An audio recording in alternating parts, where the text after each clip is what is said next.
Olá, alunos do oitavo ano, tudo bem? Vamos começar nossa aula de ensino religioso de hoje com o título Liberdade de culto no Brasil.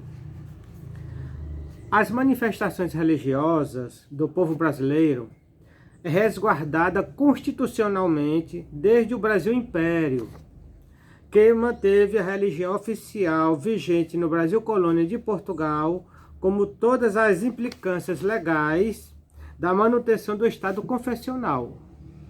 O artigo 5º da Carta Magna de 1824 já estabelecia a liberdade de crença, abrindo espaço para a tolerância na manifestação de outras crenças, mas determinava que a religião católica romana continuaria sendo a religião do Império. De acordo com as regras, todas as outras religiões seriam permitidas em seu culto doméstico, ou particularmente, em casas para isso destinadas de forma alguma sair do templo. O que significa isso aí? Que no tempo do Brasil Império, foi determinado por lei que a religião oficial do Brasil seria a religião católica, e que as outras também teriam vez, só que não poderiam sair de dentro de casa dos templos para fazer pregações em outros locais. Logo após a proclamação da República, é editado um decreto que teve a orientação de um grande jurista brasileiro chamado de Rui Barbosa, em 1890, que ele estabeleceu a liberdade de culto e reconheceu a personalidade jurídica a todas as igrejas e confissões religiosas, mantendo, entretanto, a igreja oficial, que inclusive continuou a receber subvenções pecuniárias para a subsistência de seus ministros religiosos e seminários, a Igreja Católica Apostólica Romana. Referida situação é regulada no artigo 6º da Constituição Federal, que diz: o governo federal continua a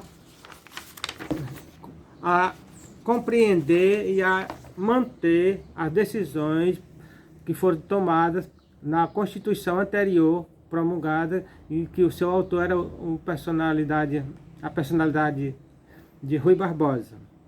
Por isso, a Constituição Republicana, logo essa veio outra, de 1891, finalmente institui no Brasil o princípio da separação da Igreja e Estado, incorporando tanto a liberdade de crença quanto a liberdade de culto, estabelecendo que a não existência da religião oficial, por consequência, a ausência de qualquer supervisão oficial e de forma ampla, a liberdade religiosa em nosso país, como disposto no artigo 72 do parágrafo 7, diz o seguinte: nenhum culto ou igreja gozará de subvenção oficial, nem terá relações de dependência ou aliança com governos dos estados.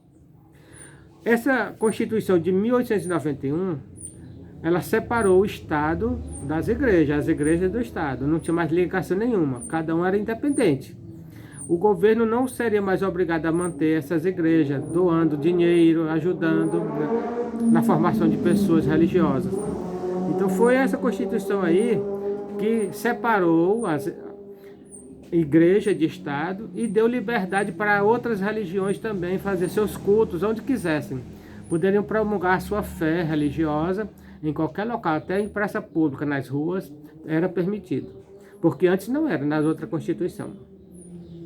Entretanto, ao longo da data, até mesmo pela forte e influente natural influência da orientação de anos antes, que o Brasil passou mais de 400 anos como sendo a religião oficial, a Igreja Católica, se separou e deixou muitas histórias quando a religião oficial do Brasil era católica. Por isso que hoje se vê muitas cidades com nomes de santos, ruas, nome de santos, avenidas, no solo brasileiro. Tudo isso aí é muita coisa, exatamente porque eram lugares privilegiados da igreja naquela época e tinha apoio do Estado, do governo. Então essas cidades brasileiras ganharam muita influência naquela época. E hoje se vê isso aí. Os valores do cristianismo presentes, sobretudo na maioria dos bons costumes das famílias, incluindo a formação do povo brasileiro. Então é interessante nós conhecermos isso aí. A outra situação é ainda a separação igreja-estado, um dos fundamentos do Estado republicano, contido no artigo 19, diz o seguinte: é vedada a União, aos estados, ao Distrito Federal e aos municípios estabelecer cultos religiosos ou igrejas, subvencioná-los, embaraçar-lhes o funcionamento ou manter com eles relação de dependência ou alianças, ressalvada na forma desta lei a colaboração do interesse público de vivermos num país laico, onde não existe religião oficial. A todas as manifestações de fé são protegidas pelo Estado, diferente de um país ateu, onde não se permite qualquer manifestação de fé. Então aqui já ficou assegurado no artigo 19 da Constituição de 1988, dando liberdade de culto a todas as religiões, a todas as igrejas, e tirando a dependência do Estado. Nenhuma delas teria que ter dependência do Estado. São livres para atuar onde quiserem, fazer como quiserem. Vou ficando por aqui, na outra aula continuaremos.